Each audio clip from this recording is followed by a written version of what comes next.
Hi, everybody. You are listening to Judging Meghan with your host, Meghan Judge. Um, a few things. So, you can join me on Patreon. It's a subscription based subscription. That sounds so weird, but my husband and I just did our first video this morning. So, that's out there. You can join. You can also follow me at Judging Meghan on Instagram. Check out my website. I always love feedback. I always love questions and comments, good and well, I don't like bad. So don't send me anything bad. I'm just joking. I prefer good, but if you do want to send me a comment about something you would like to see or something I said, it's okay.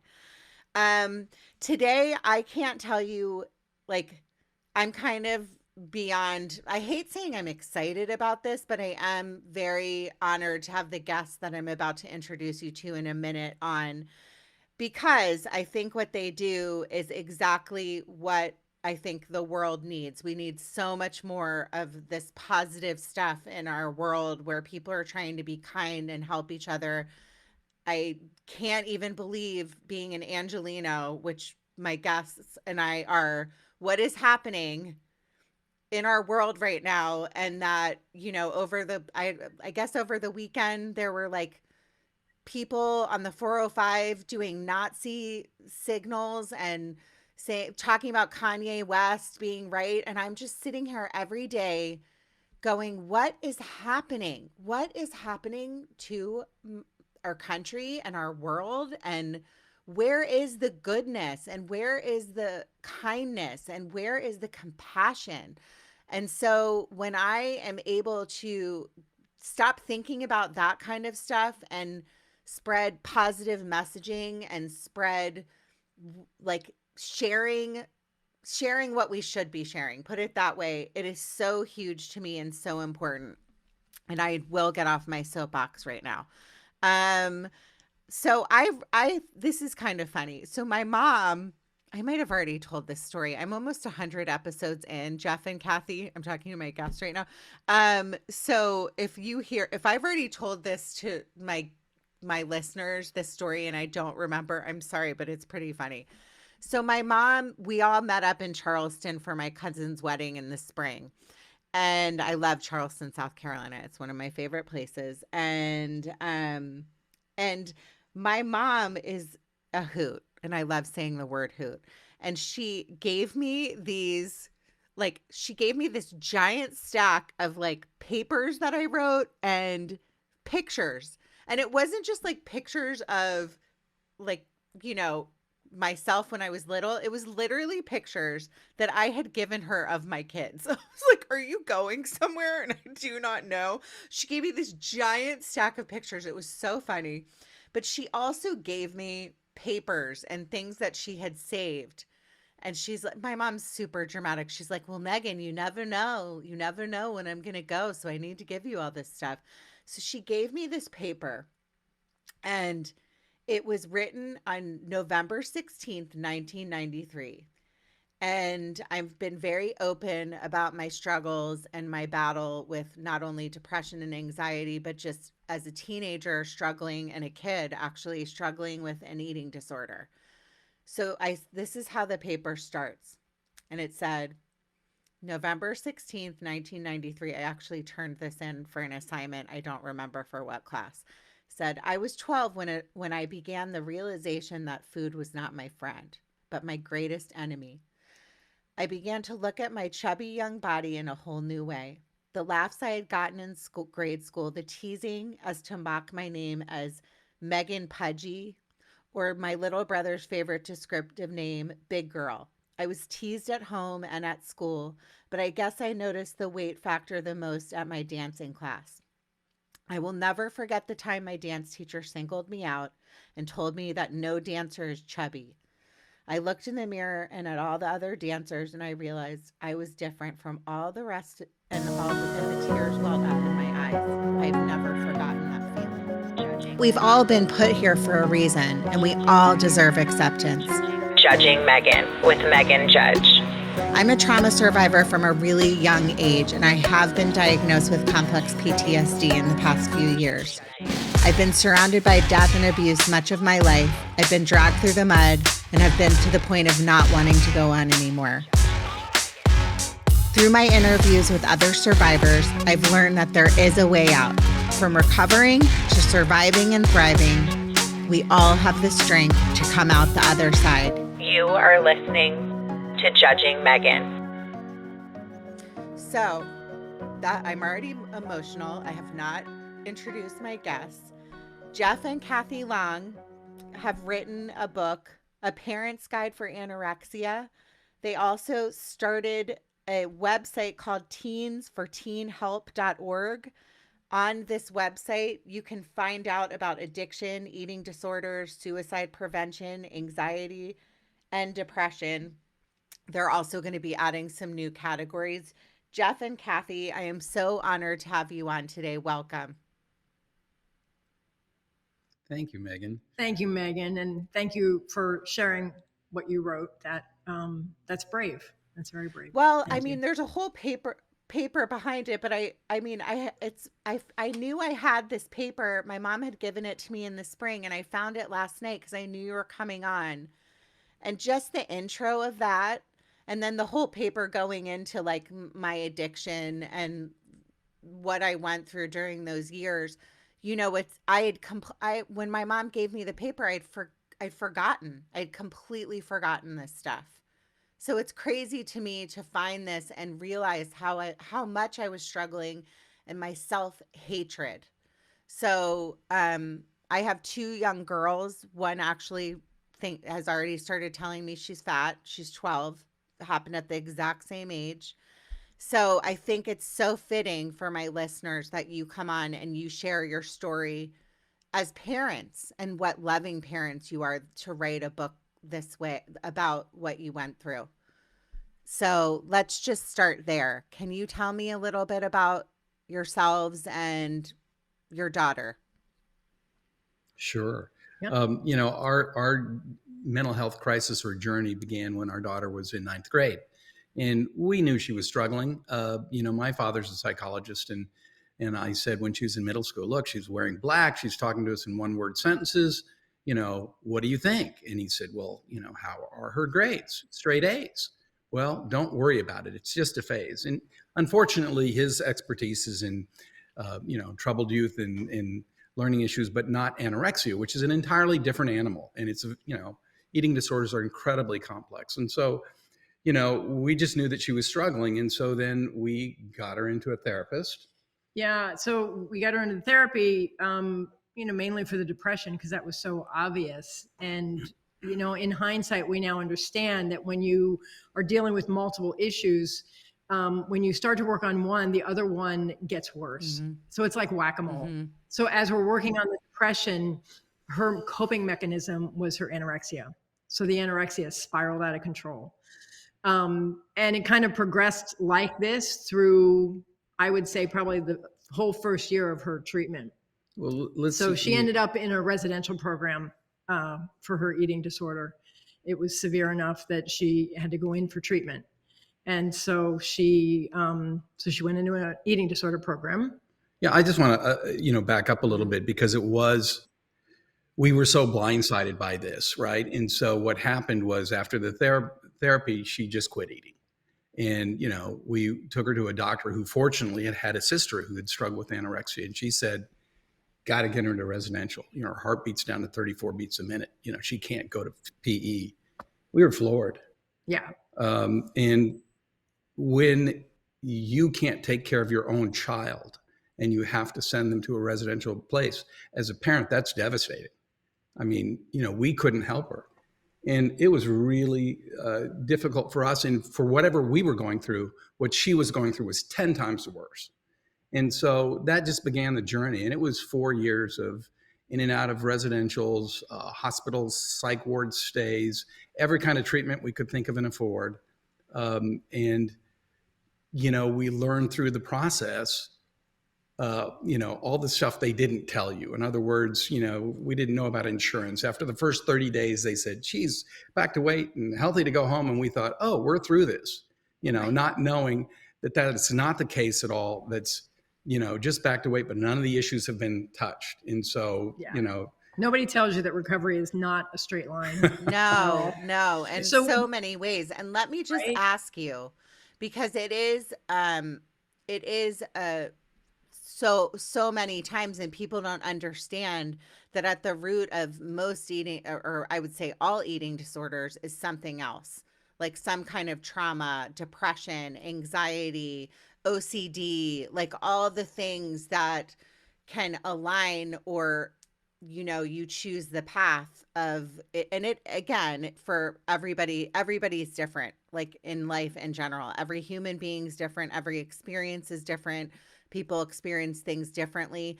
But when you say, like, were you noticing signs, like were you seeing things, like, quickly? How quickly as parents did you notice, like, she's losing weight? Did you notice any? Because a lot of times anorexia, they can hide it for a while, and then all of a sudden, you might see them changing or something, and it's like, oh my gosh. Whereas for me with bulimia, it's a completely different thing. So tell me about that as a parent. Well, we now know in hindsight, and speaking with our daughter, and our daughter has actually spoken publicly about what she struggled with. Mm-hmm.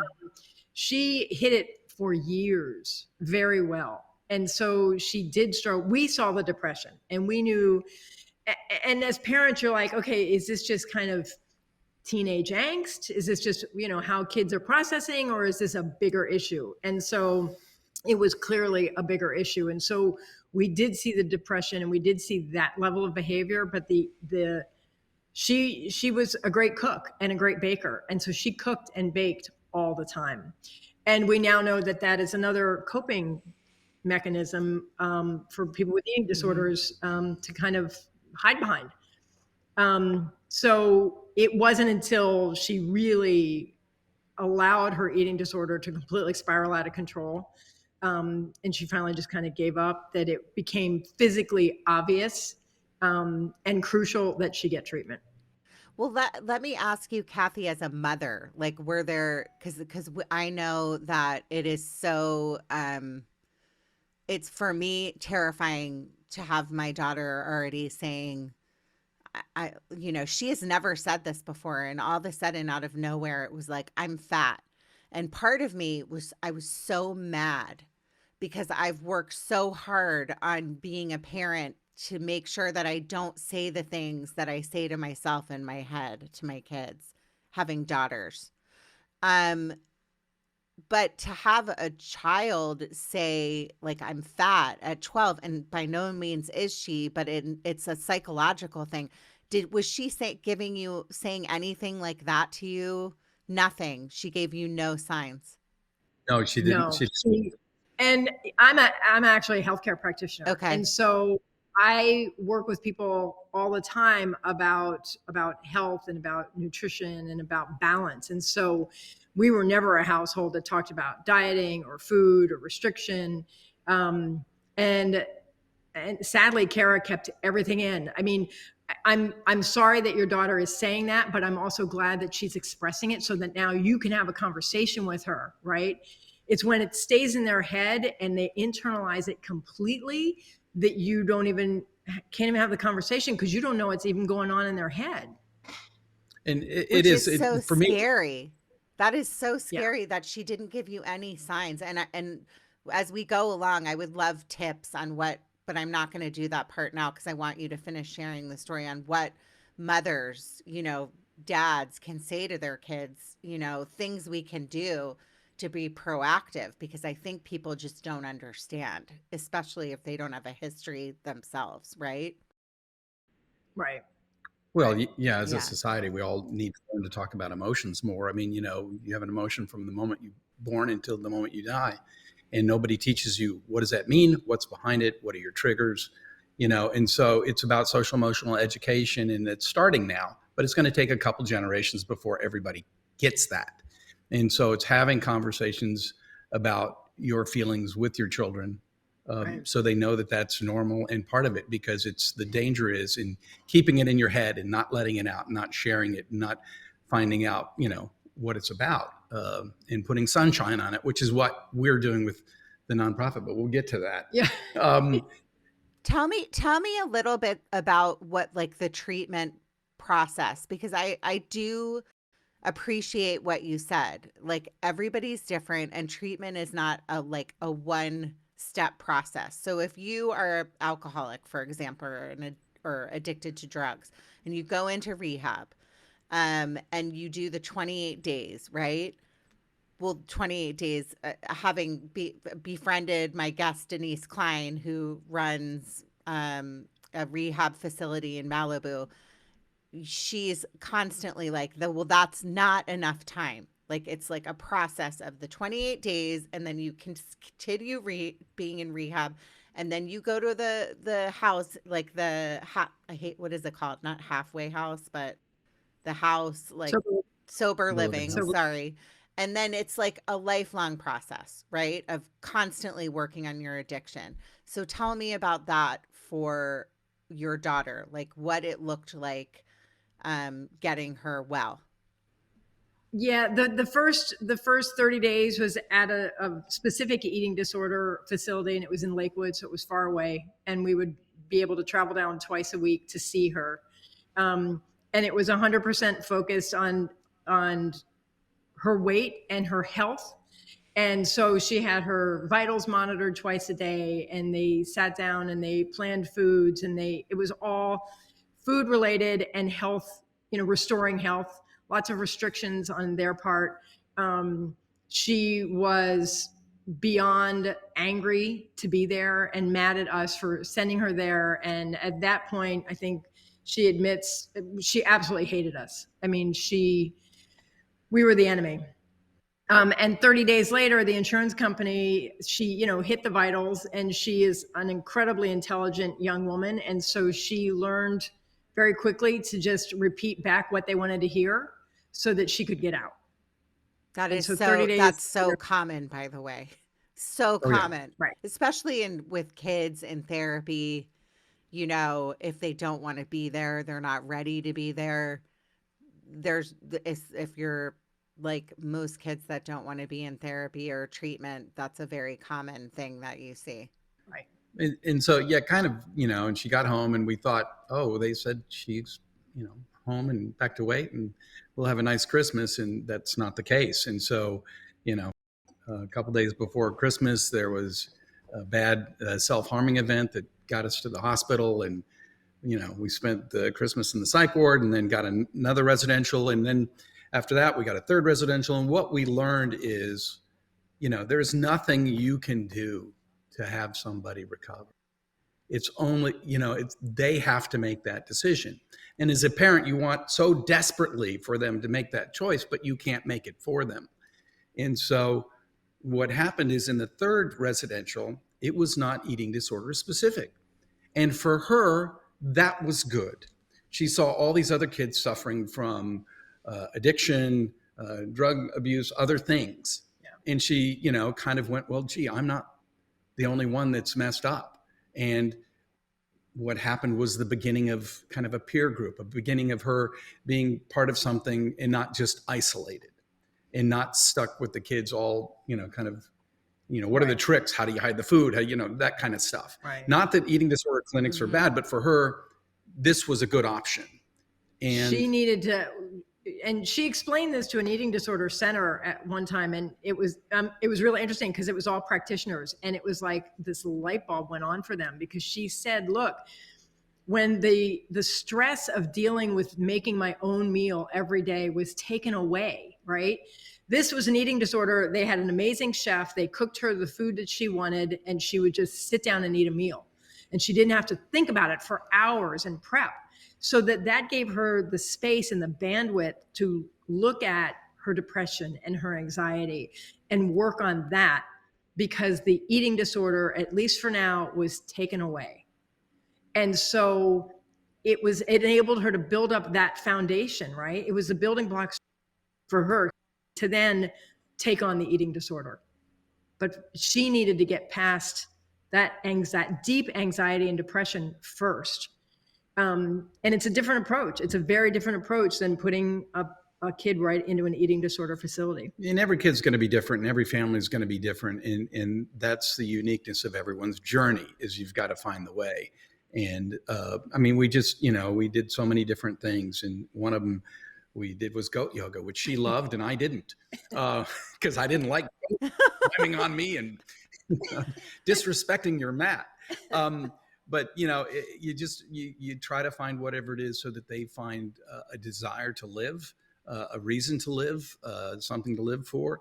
And we learned in the process that it is, teens listen to teens. They don't listen to adults and authority figures, and they need that peer group. And as parents, we needed support groups. And so, it's about finding your peers and finding your support. And she eventually went down to PHP and IOP and had a good peer experience with those teens in a different place and wanted to recover. And we are so grateful for that. So this was a 4-year process, you said? Yeah. Yep. Okay. And let me ask you, as parents, what that was like. Was it hard on your marriage? Was there a lot of blame? Was there, people don't really talk about that and what it does to you as a parent. Not to mention the financial aspect of it, like this stuff, don't get me started because this could be a 3-hour long episode, but just the way that insurance doesn't cover stuff and the expense and all this stuff that you do just to keep your child alive, and the stress that it puts on you. And then you're kind of like just going along for dropping your own life because as a mother and a father, all you want is your kids to be okay, So tell me about that for you both. If you're comfortable, Yeah, well, no, it's fine. It was super hard. And, I think some of it is you just put your head down and just get through every single day. We have a son who's 2 years younger than our daughter. And so trying to create some kind of normalcy for him and letting him know that, reassure that she's going to be okay and we're going to be okay. And, we ended up with, we went to our own separate kind of support groups. His was specifically for eating disorders, and he can talk about that. And I ended up at mine because it was a place that one of the treatment centers took their kids to, and it was a meeting out in Santa Clarita. And when she got out of treatment, she said, "Mom, I want to keep going to that meeting." And it turns out that it was a meeting for the teens with all kinds of issues, mostly actually drug and addiction. But she liked the support. And they also had a meeting for the parents, and it's called A Light of Hope out in Santa Clarita. And they actually, fast forward, became our fiscal sponsors and enabled us to really launch our nonprofit. And so we're still involved with them, and it's an amazing organization. And it's about the peer group, whether it's a peer group for the parents or for the teens. But like I said, Jeff went to a different group. And, it was just, of course, it was super hard. It was super hard on the marriage. It was super hard on us individually. Basically stopped my career. I was a video producer director, and this is kind of all I could focus on. And we 1 year drove like 50,000 miles that year just to and from the facilities and the weekend things for her. And I would sit in my car sometimes and just cry. It was just really difficult. And it was so difficult that I was compelled, and we were compelled to write a book, A Parent's Guide to Anorexia, because we wanted people to know what they didn't tell you. What they didn't tell you between the, residential place and the insurance and the little things that, it's like, gee, I wish somebody had informed me.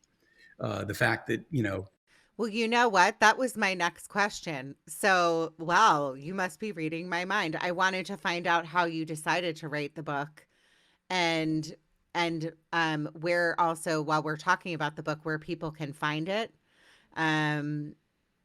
This is such a common theme. And then not to mention, I can't even imagine what it would be like struggling with an eating disorder and then add in the social media component, which is terrifying because I didn't have that. And, it's very scary to me. So tell me about the book and where my listeners can find it. Where all books can be found, on Amazon. And, and Amazon. Okay. to Yeah. be fair, it's more of a guide than a book. I Yeah. mean, it's 80 pages. We Okay. wanted it to be short, but it's important to know that we didn't know things like when they first told us our daughter had all these comorbidities with it, with the depression, the anxiety, the self-harm, the suicide ideation. We thought our child is broken completely. Well, anorexia comes with a pack of thieves. It comes with these other issues. And like Kathy had said earlier, it is whack-a-mole. When you get one down, another pops up. And that's what makes it so hard. It's like cutting the head off Medusa. Right. So it's really, and that's why we call it a guide, a parent's guide to anorexia, because there are amazing books out there that are really great and much bigger. And honestly, when you're in crisis, you don't have the capacity to read them. And so, we just put down, outline form and diagrams and just bits of information so that you can start to grasp what's ahead and what you're in for. And just the simple fact of, after 30 days, you're not done. You barely started, right? We didn't understand that. We didn't understand that this is years, this isn't months. And so we just kind of wanted it to be a resource guide. Like the whole back is just lists of resources where people can go to find help. So that was the very first thing we did. And we kind of thought we were done in terms of giving back. And then we realized and found out we weren't done. Yeah. And I'd love to talk about that, because what happened was, my father always says, you can't see the rainbow unless you go through the storm. And so, we went through the storm of this and thought, okay, we have to do this. We have to let other people have some of this information that we had to take it on the chin for. And, Kara was kind of finishing up her last treatment center, and she spoke at a high school, and she told her story, which is really brave for somebody with social anxiety. And I remember asking, how did it go? And she goes, I don't know. And I said, what do you mean you don't know? She said, well, I started to speak, and then it was over and everybody's clapping, and I don't know what happened. I said, well, if they're all clapping, they probably really appreciated it. It's like out of body. And so she was on autopilot, and then they called up the next year, and she was out of treatment. And they said, would she like to speak again? And we asked her, and she said, sure. And because she did, at the end of that talk, a boy came up to her and said, can I give you a hug? And she said, why? And he said, well, last year I'm trying to figure out how I'm going to kill myself. And I heard you talk, and I got help instead. So that was it. Kara came home, and she was really excited and happy that everything she'd been through made a difference in one person's life. And we now know, again, hearing her speak, she kind of had made that deal with herself. Even though she was not comfortable speaking in front of people, she was like, if I can make a difference, then I'm going to do this. And so she got that answer. Sometimes we don't get the answer so fast, but she got the answer. No. Right? Yeah. So yeah, can I ask you, how long ago did this happen? How long ago has she been in recovery and doing well? It started literally the very beginning of 9th grade. And she is now a senior at UC Davis. So that's 8 years. It'll be 8 years next month that she went in. And has she continued to talk and, talk about her journey? And yeah. She must be really, really proud of you both. Like really proud of you. I don't know. We're just so proud of her that. Yeah. Yeah. To overcome what she's overcome and to be where she is and to do what she's doing, we couldn't be more proud. She was a keynote speaker at a mental health conference in Orange County about 3 weeks ago, and it just blew our minds how strong and in her little kernels of wisdom. I wish she could be here today, but she's too busy in school. Yeah. Well, I would love to meet her someday, maybe have her on. So tell me about like the journey of where you are today. Like, how did so you wrote the guide, which I think is amazing. And to be honest with you, I have had a listener reach out to me after I did an episode about their own daughter struggling with an eating disorder and where to go and all of that stuff. And I wish in hindsight, I knew you back then. I still have her info, so I'm going to send this to you, but this happened to me several months ago.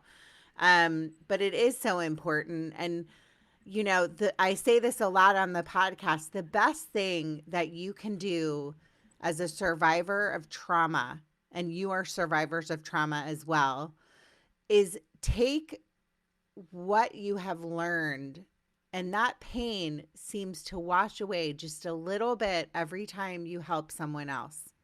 Yeah. Every time. And that's like why I do what I do with this podcast. And I meet wonderful people like you, selfishly, is because my own, you know, journey with all the stuff I've gone through, what saved me is meeting people like you, honestly, and doing this. And every week, like sharing a story and knowing I'm not alone. And I love what you said a few minutes ago about how our generation, like it's just starting during COVID, I feel like, where people are like, you know what, I'm struggling and I want to talk about it. And that's really all we can do, because the more that you get your messaging out about your own experiences as parents going through this, and Kara shares her experience, is like that's that one boy at that high school talk that hears her and comes up to her and she saved his life or help save his life, and that's all, that literally is all you can do in this life. And it's what you're doing. And I am just so honored and grateful to have met both of you, because when I meet people like you, it literally makes me be like, okay, well, that 405 incident over the weekend does not define us all, and we're going to be okay. And yeah, we're in a really scary period in our world, but it's people like you that really make a difference. And that's what it's about, Thank right? you. Absolutely. And also selfishly, it heals your own heart Absolutely. of all the pain that you went Yeah. through. Well, and Yeah. what happened after Go ahead. Kara gave that talk and told us is we knew that at the residential treatment centers, alumni come and they talk about their experiences and it helps the kids. And we knew it was 2018. And so I thought this has got to be online. And we went online and searched and couldn't find it. There's written stories, there's adults talking about it, but not teens. Again, teens want to listen to teens. Yeah. And so we said to Carol, look, if we build a website where teens can hear stories of recovery from other teens on a variety of mental health issues, would that be a good thing? And she said, absolutely. And for me, that was like, that's what we're going to do. And so So tell me about it. And I know you started it, you said 2 years ago, which is, but PS, right, when I started my podcast 2 years ago. Tell me about, I talked a little bit about it in the beginning, but tell me about exactly what it is. It's for teens. Do they, just tell me about it in a nutshell. well, it's called Teens, and it's the number 4, Teens Help. So you have to have the teens, the 4, the teens, and the help. Otherwise, there's other teen help things that are out there that are different. Oh, I should have said that in the beginning. My bad. Right, right. Sorry And about that. what happened was we had this idea and we thought, we think this is really important because we know these stories save lives. And so I went to USC, my alma mater, and I talked to one of their professors and I said, this is my idea for a nonprofit. What do you think? And she said, I think it's a great idea. Make 3 or 4 of these categories and get back to me and I'll help you get funded. And I said, great. And so we started that process. And then COVID hit. And then we got a fiscal sponsor. And then unfortunately, that professor passed away. But we just kept going and grinding and created, these stories, like you said, in these different topics. And we wanted to create this center of the target because when we went through what we went through at the beginning, we didn't know where to go. And you go on the internet and there's 1,000 sites and 1,000 different things. And where do you start? And we thought we want to be a place where teens can go and get mental health information on all these topics and see these stories of recovery where they know they're not alone. Somebody else has gone through it. This is how they got through it. And this is what they recommend. And then underneath that, So we have short animated videos about the topic because we just so strongly believe that knowledge is power. When you understand what's happening, it takes some of the edge off and it takes that isolation away, because we saw some of the things that Kara was trying to figure out what was wrong. Like she knew there were things wrong with her, and she was researching, trying to find what it could be. So knowledge is power. So we had these short little videos, like underneath anxiety. The videos are like, what does anxiety look like in my body? What are the types of anxiety? What are the causes of anxiety? So they're like 4-minute videos that are animated that answer these questions that are so important to understand.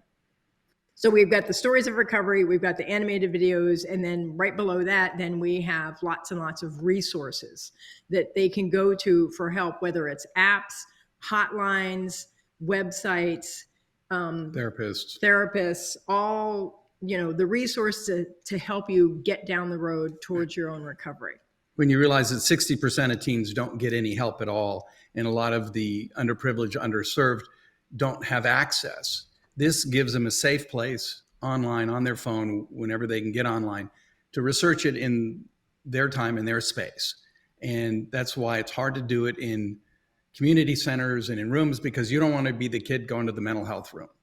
But this way, people can do it anywhere, anytime they want to. And then we also have, kind of self-help tools, meditation, breathing techniques, all these other things. Yoga, yep. Art therapy. And we're adding to that. I mean, we're not even close to being done. We're more at the starting than at the finish, but it's very useful as it is. And we have teen talks once a month where teens interview a mental health professional.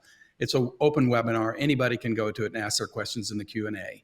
And then we library those on the site. Can you how do you get to the webinar? Is that on the website? Yeah, if you go to the website and you go to Teen Talks, you pull down and there's the link. Yeah, it's the second Tuesday of every month. So on November 8th, we have Jill Stowell talking about ADHD and learning issues. And she runs 4 different learning centers here in Southern California. She's amazing, 30 years of experience, brilliant. We're so lucky to have her. And so that's a hot topic that, learning issues and ADHD is a big subject. Hello, I have it. I don't know if you can tell that about me, because once in a while I'll be like, squirrel. Yeah, again, like you said, it's very common, by the way, for people to struggle with ADHD. I was diagnosed, had no idea until after my dad passed away as a kid. I just thought there was I couldn't focus. Took me forever to take a test. And back then, because I'm a dinosaur, that was like a new diagnosis, for me. And the only reason I got diagnosed is because my dad had passed away and I was in therapy, and I was talking about my grades were bad and I couldn't, I was going through all kinds of stuff. So that's a separate podcast, but I love that you're doing that. And, my question for you is, since this is fresh on my mind, I kind of touched on it in the beginning, is, even though I went through my own struggles myself, I don't know how to talk to my 12-year-old daughter about the following. And I know you had told me you're adding bullying, which is huge, onto your website, because I did an episode about bullying. I'm doing another one. There's not really any resources for parents, except, you can get books, but it's not like a one size fits all solution for every kid. Every kid's different, like we've already talked about. But I love that you're doing that. But my long-winded question is, if you have a child saying, I'm fat, which I know you didn't go through yourselves, but right. What do parents say or do? I didn't even know what to say to my own child, except the fact that I said I got really angry and defensive, and I made it about myself, which I'm looking back on it going, why did I do that? Do you have any advice for me selfishly on that? I feel like in hindsight, if Kara had said that to me, I guess the first question is, what makes you say that? What's the root of that comment, right? Is it what she's seeing in media, in print, in social media? And is there awareness that what she's seeing is so filtered and doctored and, touched up, right? I mean, that's the thing. They're all seeing these images on social media that aren't even real. Correct. Right. Are you doing anything on social media on the website? Do you have information for kids on You know, social it's funny, media? right? Social media is a double-edged sword. I mean, how are we Yeah. going to reach teens? We're going to reach them through Instagram. We're going to reach them through Yeah. social media. And so it's like anything, it's moderation in everything. And that's the message, because we can't throw out the baby with the bathwater, right? You can't say all social media is bad and get off the internet. But it's about that balance, and it's about, again, it's the knowledge is power, and educating them about the awareness of how many hours are you really on the internet. And when you're on the internet, for the average now is 9 hours a day of screen time. Sometimes it's schoolwork, legit schoolwork. Sometimes it's researching. Sometimes it's the games and the social media, and that's where it tallies up. They actually have a statistic that is, 2 hours of social media doesn't really affect your mental health. 3 hours and more affects it adversely. And the big question is why do we have this enormous mental health crisis in the most richest and most developed countries in the world, right? And part of the reason is technology. In that, at 2008, the advent of the cell phone or the iPhone, and the increased use of screens, and mental health issues just go almost parabola. They just go straight up, because they're just meandering at 15 or 20% or whatever it was for years and years, and now it's up to 60-70% with anxiety and depression. I mean, that's incredible. And it's not just technology and social media. I mean, we didn't grow up in a world where you might get shot at school, at a movie theater, in a grocery store, at a concert. We didn't have, active shooter drills. That is in their consciousness every single day. We didn't have 24-hour news cycles of every horror going on around the world. I was outdoors playing, climbing a tree, trying to kiss a girl. Their life is so complicated, and it's got so much pressure to it, with competition, climate change, the pandemic, a country that's divided, AI that feeds you whatever it is you're looking into and can send you down a dark path. A lot of parents and people my age just don't understand how difficult it is for these kids, and that they need support, and that they need, just mental health education like yesterday, a lot of it. Yeah. And that's why we're I think too is, I hope my daughter never gets mad at me and listens to these episodes someday. She's like, don't talk about me on the podcast, Mom. But I think that getting your kids in therapy, I just think therapy is a necessity for everybody. Yeah.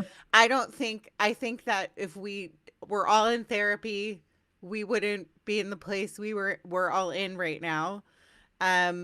So what are your thoughts on that? Do you think like early intervention therapy, your website is a great resource? I would love to know your opinion on that. Oh yeah, no, I think, the more, and obviously there's the right therapist, and giving people the space to say, I just don't connect with that person, and that's okay. But that doesn't mean you don't ever go back to therapy, right? And it's also, the emotional education and learning. And, there's a professor out of Yale, Mark Brackett, and he teaches social emotional learning, and he's got a book called Permission to Feel. And it's almost like if every person that was pregnant was given that book before the baby even got here, to start the groundwork of being okay and comfortable with feelings, and being able to have a conversation with them, and acknowledging where we're shutting down, and even have the language. I mean, you open up the book and it's like a mood meter, right? There's like, I don't know, 200 different emotions. Most people can name 5 or 6, right? But if you can get granular with it, like that saying is, if you can name it, you can tame it. And so all of these tools, that if we can have that conversation and get that just in normal life behavior with kids, the sooner the better. Yep, and reducing the stigma. And, again, societally, I mean, I grew up in a time where, Westerns were big. And, men were supposed to not have any feelings. If your best friend got shot, you would bite on a stick as they cut the bullet out of you with a knife and, rub dirt on it and, Drink whiskey. yeah, don't feel your feelings. Well, that's Yeah. absolutely the wrong message. You have to, it's like a steam kettle. If you don't let out the steam, you're going to explode. And so you have to talk about what's going on and about what you're feeling. And you can do that with friends. You can do that with, parents that you're comfortable with, or another, safe adult, or a therapist. And so it's just vital. You're right. I think too, on this, like, on the level of like education and schools, they need, I mean, I love where my kids go to school, but I do think that there's improvement needed with talking about like bullying and all of this stuff at that level as well. It's kind of like, so and so looked at me cross-eyed, and then somebody gets involved, and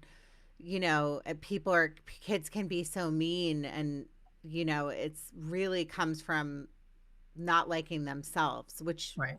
Even adults can be so mean, women in particular. And I love what you said too about men. It's true. Men are taught from a really young age to hold your feelings in. Don't talk about it. Don't talk about your struggling. That's why whenever I get men that are willing to come on the podcast and talk about how they feel and their depression and loss and grief and all of the things that men just bottle up, it's so important. Also, what you said about finding a therapist. So I say this a lot. I say that finding a therapist is like dating on a like a website. Although I never did that. I met my husband young, but dating, like, you have to date around to find the right therapist, right? Yep. So same thing. So for kids, if you're a parent and you're listening to this and you have your kid in therapy right now and they're like, like dreading going to therapy or don't like their therapist, there's other therapists out there. And I have my daughter in therapy right now. And again, hopefully she doesn't listen to this, but she's very happy. I think it's very healthy to be in therapy, and I will be quiet about that. In closing, I wanted to know, are there any like takeaways that my listeners can take from you today? Like things like not only just like reading your guide if they have a child that's struggling with anorexia, but and looking up your website, which you can repeat that for me right now if you would like. Sure. It's teens, that's plural, teens for teens help. And then if people want to follow you on social media, are you on social media? Yep, we're on Twitter and Instagram, and it's Teens for Teens Help, just what we are. Yeah. Okay.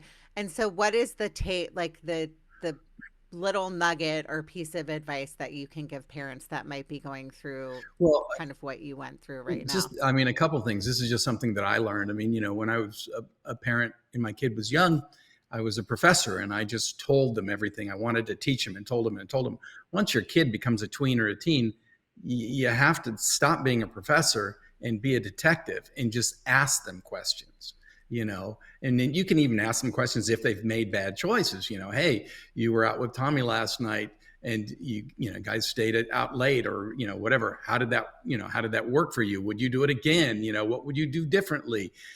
Because they're going to make their own decisions. And you get to butting heads with teens and young people by trying to, force them or tell them or preach to them. They don't want any of that, but you can ask them questions and open them up. And I'm just thinking, I wonder sometimes, and probably for myself, I didn't ask the questions because I was afraid of the answer, or I didn't know what to do with the answer. And so it's kind of that saying of, you don't ask a question you don't really want the answer to, which is not a solution at all. It was a thought that popped in my head of like, how come I didn't ask more questions? Don't be afraid to ask the questions and kind of braille the world together and try to figure this out. And I guess my piece of information would be, don't wait. Don't think, oh, it's a phase and they're going to grow out of it. Don't wait. Investigate, get some answers, ask the difficult questions.